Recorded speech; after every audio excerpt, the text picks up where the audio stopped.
Hey, I'd like to welcome you to another episode of Mission Matters. My name is Adam Torres, and if you'd like to apply to be a guest on the show, just head on over to missionmatters.com and click on Be Our Guest to apply. All right, today I have Dave Valentine on the line, and he's founder of Avidel Agency. Dave, welcome to the show. Adam, so excited to be here, man. Thanks for having me. All right, Dave. So excited to learn more about how Avidel Agency is helping businesses scale and how you're helping to generate appointments and really be the fuel that on the fire of many entrepreneurs out there that are looking to grow quickly. So excited to get into that. But before we do, we'll start this episode the way that we start them all with our Mission Matters Minute. So, Dave, we at Mission Matters, we amplify stories for entrepreneurs, executives, and experts. That's our mission. Dave, what mission matters to you? Yeah, at Avidel Agency, we help ethical and conscious business owners and entrepreneurs grow and scale their companies. That's awesome. Love bringing mission-based individuals on the line to share, why they do what they do, how they're doing it, and really what we can all learn from it and how we can all grow together from that information. Awesome. So I guess let's just go a little bit earlier in your career in general before we jump right to Avidel Agency. Like how did you get started in business and as an entrepreneur? Yeah. So when I was 10 years old, Adam, I started selling candy out of my backpack, and then that escalated to like selling erasers and pencils and pens. I remember going to my dad and asking for a $5 loan to go buy those items. And he being a good entrepreneurial father and encouraging me in that space said, sure, let's do it. And I ran that business from 10 until I was 13. I picked up a lawn mowing business, and then I started my first grown-up business when I was 25. I knew I had a kid on the way. We knew that we were like in this momentum towards launching the business. And about a month before the business launch, I found out that we were pregnant with our first kid. So my wife and I were like, oh man, now I really have to make this work. And I started a catch-all digital agency. I'd been working in marketing. I'm going to date myself, Adam. I was doing marketing in MySpace and Friendster. Wow. and building out websites and doing video editing and doing all this stuff. And then I really started to hone in on digital advertising. And in my early 20s, I became someone that was just known for a guy that works hard and is pretty sharp in the space. And so I was doing marketing in-house, and I thought, well, why not just go start an agency? So at 25, I really had no idea what I was doing. I'd never signed a client before. I had run a bunch of marketing campaigns, but I'd never done it from the agency side. I'd never worked at an agency. And so I started this company and kept working my other job full time during the day. So I'd do that 9 to 5, and then I'd wake up at 5 a.m. and I'd work the business until 7:30, 7:45, hop in the shower, get dressed, go to work, be at work. Sometimes I'd actually work on the work that I was hired to do for that company. A lot of times I'd be working on the business in the background or something. And then I'd get in the car, drive home, see my wife, see my newborn daughter, hang out with them until like 7:30, 8 o'clock. And then I'd go back to work from 7:30 or 8 until 10, 11. And then I'd work just every Saturday, Sunday, 9 to 5 on the business. And so I did that for 18 months. And then eventually I was able to take a modest $30,000 a year salary 18 months in. And then we grew that really quickly, honestly. Once I was able to go full time, we scaled that sucker pretty fast. And 4 years in, we had a 7-figure agency, and I was actually making real money. I was making more than $30,000. And I went to my doctor for a routine checkup, and they did a stress test. And I came back a week later, and he said, hey, Dave, how do you know you're going to have a heart attack? And I was like, I don't get the question, doc. And he goes, you're the most stressed out person we've ever tested. We've tested over 4,500 people. You're 29. If you don't change what you're doing with your life, wow, you're not going to see 40. And so that was a real wake-up call. I went, man, I've got this successful, but only 7% of companies in the country make 7 figures or more. And so I have a successful company by all standards. I'm making good money. Everything's going well. And I had done it in such a way that I was killing myself. And so that put me on a journey not only to think about taking care of myself better. So I started to incorporate some helpful self-care practices. It also led me to a journey of, well, how do I build a business or businesses that don't need me to be so involved, that I can actually just be the guru on the hill instead of being the person that every client wants to talk to, whether things are going great or things are not going well. We're just rolling out a new initiative. They're like, hey, Dave, can you be in New York City? And 2 weeks from now, we'll pay for your plane ticket. We'll pay for your time to be here. We need you to fly. Hey, can you be here in Knoxville for a board meeting? We need you there all day for 8 hours. We'll pay for your plane ticket. We'll pay for your hotel. We'll pay for you to be there, but we need you there. So getting out of that, hey, Dave's the guy, to, at this point I own 8 different companies. Avidel is the biggest one. And I am able to do it all remotely, and it's absolutely life-giving, and I'm much healthier than I used to be. So that kind of brings us to today. Yeah, that's awesome. I love it. It's a great story, and I love that you went through some of the pains of being an entrepreneur. So it seems to me like when you're working with clients, what I like about working with companies like yourself and like what you're doing at Avidel Agency is that when you're working with somebody, what their pain points are. I don't mean specifically, but the themes, what they're going through, sometimes the questions behind the questions that they're not asking, and maybe some of the things that are going on in their lives that aren't even related to business because you've been through it, right? So you're seeing that, and what helping them scale and what kind of giving them the right advice can do to not just grow their business, but also to add to the quality of their life. Can you maybe talk a little bit more about that? Yeah, what's interesting, whenever I was early on in my entrepreneurial days, I'd go to networking events, and I could always tell who had a 7-figure business and who didn't. The way that I could tell was people that had 7-figure businesses or more, they were very casually engaged in conversation. They would have a very deep, meaningful conversation with a couple people. They may see some friends they'd engage. The people that were not doing 7 figures, they would go to those networking events, and I was one of those people for a long time, and they would be hustling. How many people can I talk to? Is that a good connection? That person looks interesting. How can I connect with all these people? And one of the things that I've found, Adam, is that until you hit 7 figures in revenue for most companies, not all, but most, you are in this feast and famine mode. What I mean by that is everyone is existentially terrified of, am I going to pay my bills next month? And it's a really rotten spot to be in. It's not fun. And so one of the things that is really powerful when you have a company is if you have a reliable lead generation source, you now know, hey, every month I've got this lead generation engine. It kicks out 200 leads every month or 150 meetings every month or whatever it is. And I can depend on that. Because that's a lead measure, right? And a lot of that is really just making it so that if you're getting that number of leads, you have a defined audience and you have a simple message. Too many people, Adam, in my line of work, they come to us and I look at their website and I go, I understand that you're a technology company. I literally don't know what you do.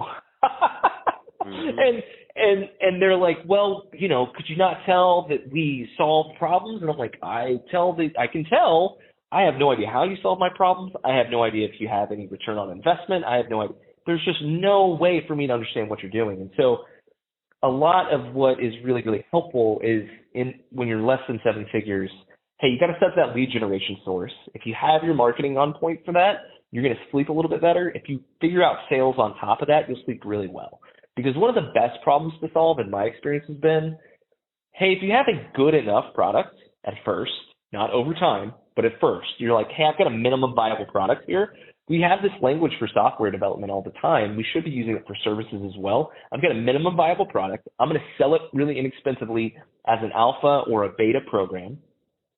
And what I'm going to do is figure out my marketing, figure out my sales. If I can figure those out, now I have the cash flow to be able to figure out improving my product and in turn increasing the price. Now I've got a much more valuable product. And I've already got the marketing and sales figured out. And if I can increase the value of that product because marketing and sales is already working, now I've got the time leverage and again, this is what happens when you get to seven figures, I'm not concerned existentially about paying the bills anymore. I'm thinking about how do I grow the company? How do I grow my own legacy? What's the next step? How do I make sure that my staff has a good culture? There's all these other interesting, fun, engaging things that can happen once we have the lead generation and the sales figured out. Awesome. So I think this is a good transition.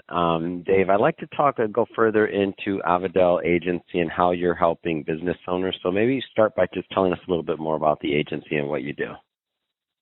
Yeah. So, one of the things that I do a lot, Adam, is I go, what's the biggest point of leverage? What Avidel does is they work with B2B companies, so businesses selling to other businesses. And what do they all need? They all need more new business development meetings. And so we're an outsourced sales development rep firm. And what that means is we book meetings directly on your calendars that you want with your ideal customers. The ways that we do that are so straightforward that some people get turned off by it, Adam. Just being honest with you, it's really funny. So a lot of people right now, they're like, well, I want to use LinkedIn, or I want to do cold calling, or I want to do social media advertising. All those things can work. However, for B2B, what we find all the time, the most efficient way to do it is cold email outreach. I know it's not boring, it's not sexy, but it works. And then creative direct mail follow-up. So I don't like to send something boring in the mail, like a pamphlet or a trifold. We send things in the mail that really make our clients stand out. So an example, we'll send an AI robot handwritten note. It looks like it's a real handwritten note from somebody on your staff, and then it gets sent to someone's doorstep. Well, that's very thoughtful and meaningful, and I think, wow, you did something very kind for me. Little do they know, we work with a company out of Boston called Ignite Post. They do that for us. We ship it out on our client's behalf.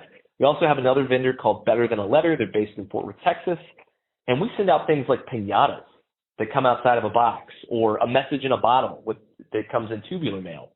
And the reason why we do those are they're really memorable. I've actually, years ago when I was doing this for my first company, I would send those to people, and then I'd show up to their office, their physical location, Adam, and they would have the message in a bottle or the piñata sitting on their conference room table. And they were like, we just love this. We thought this was so fun. This was so unique.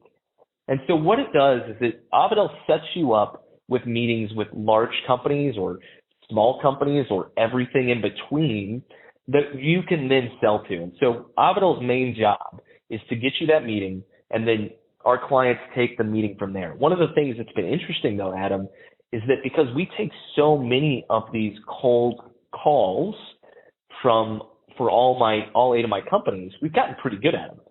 But most companies don't take calls like this. They're mostly working off referrals. Sometimes they'll have some inbound leads from like Google AdWords or something of that ilk. And so we put together a free sales training that we do every Thursday for our clients to show them how to actually close these deals, because we close them at an unreasonably high rate simply because we have some very tried and true practices and formulas that yield results not only in booking meetings, but also in closing deals. Man, that makes so much sense. And for those that have never, that just haven't explored working with a company like yours, like take me through kind of like the user experience, because a lot of people have not, at this point, maybe they, like you said, they might have their couple people in house for what you're talking about. So if it's $1 million or less in business, we'll say, in revenue that they're doing, then maybe they have a couple of cold callers, maybe they have a BD like out there networking or things like that. But what does it look like to work with a company like yours that has it, kind of systematized? Like, give us a peek into what a relationship like that could look like. Yeah. So one of the things that we quickly identified, Adam, was out in the marketplace, 83% of internal BDRs, so business development reps, and SDRs miss their quota every month. 83%. Like, that's an absurdly high number. The average cost for a BDR or SDR to not only pay their salary, their benefits, but also to give them the technologies that they need in order to find success, on average in the U.S. costs $100,000. So what we set out to do was, we said, look, no one in our industry is offering guaranteed meetings.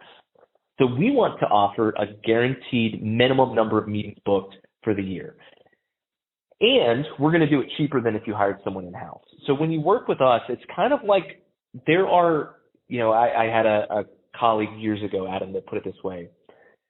Every marketer is a professional, right? And just like every baseball player that is playing post-college is a professional.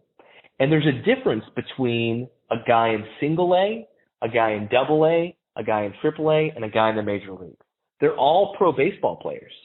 There's just a difference.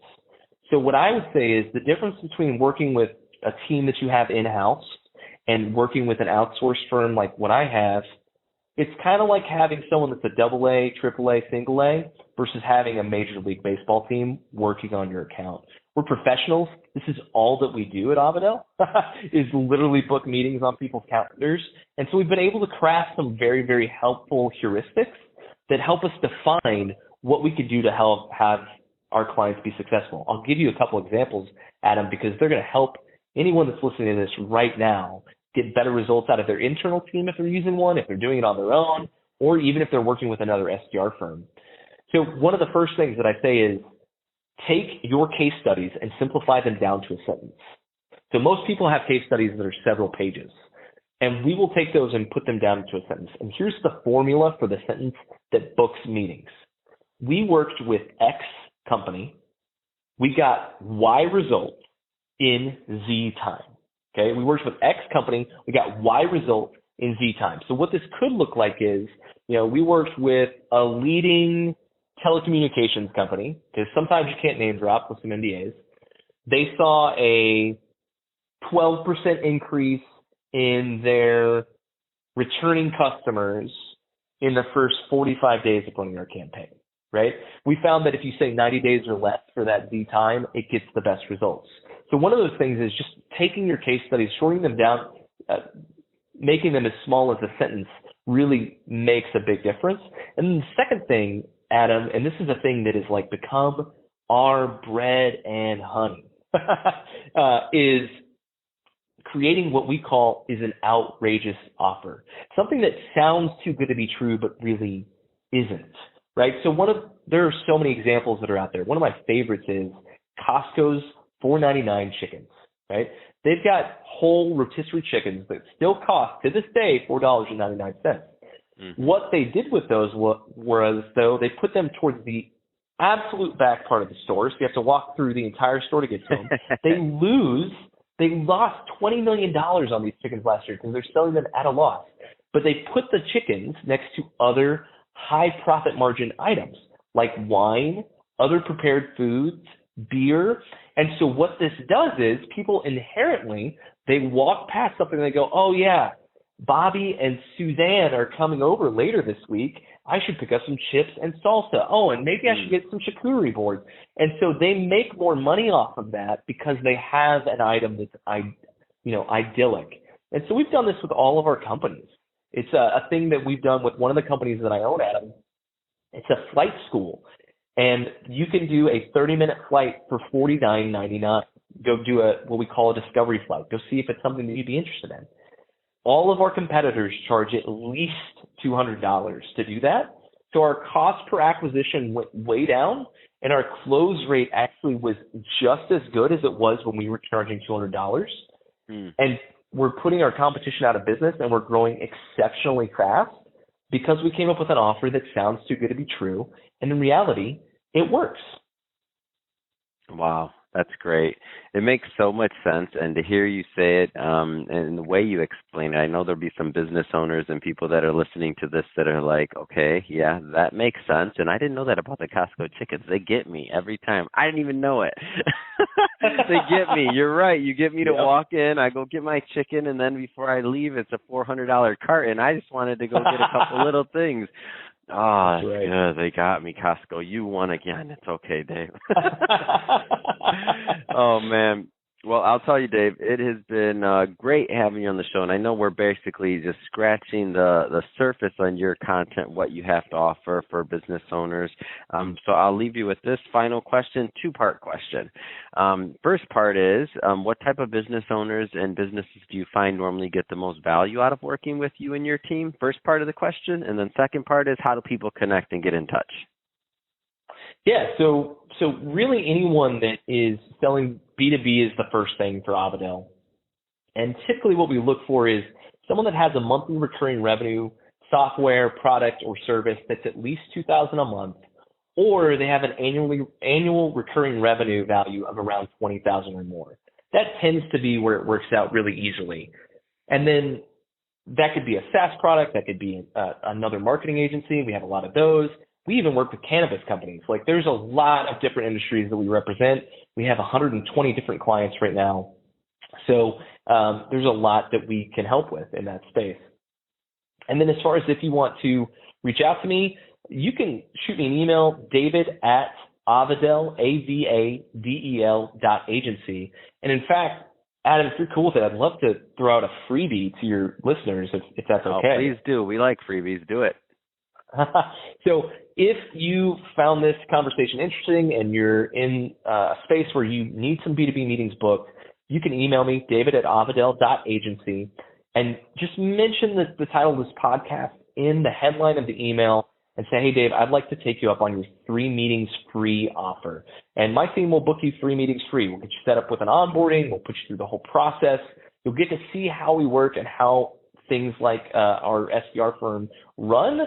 And then if after the first 3 meetings you don't want to continue, that's fine. And if you do want to continue, great. We can talk about that too. But 3 meetings free is always a good deal. Oh, that's great, and I love it. And you're doing exactly what you said to do. And I love it. What I love about what you're doing is you're practicing what you preach. So I was expecting you, after you say that you need to create some type of offer, to have. If you would have left this call without, or this interview without an offer, I'd be like, oh, Dave, what happened? You missed it. But you didn't miss it. You're right on cue. So that's awesome. And so thank you again for coming on the show. And to the audience, appreciate you tuning in as always. If this is your first time listening to a Mission Matters episode or engaging with the platform, we're all about bringing on business owners, entrepreneurs, and executives and having them share their mission, the reason behind their mission, how they're doing in business, what they're doing, and really what we can all learn and gain from listening to that content. If that sounds interesting or fun or exciting to you, hit that subscribe button, because we have many more mission-based individuals coming up on the line, and we don't want you to miss a thing. And Dave, thanks again for coming on. It's been a pleasure. Likewise, Adam. Thanks so much.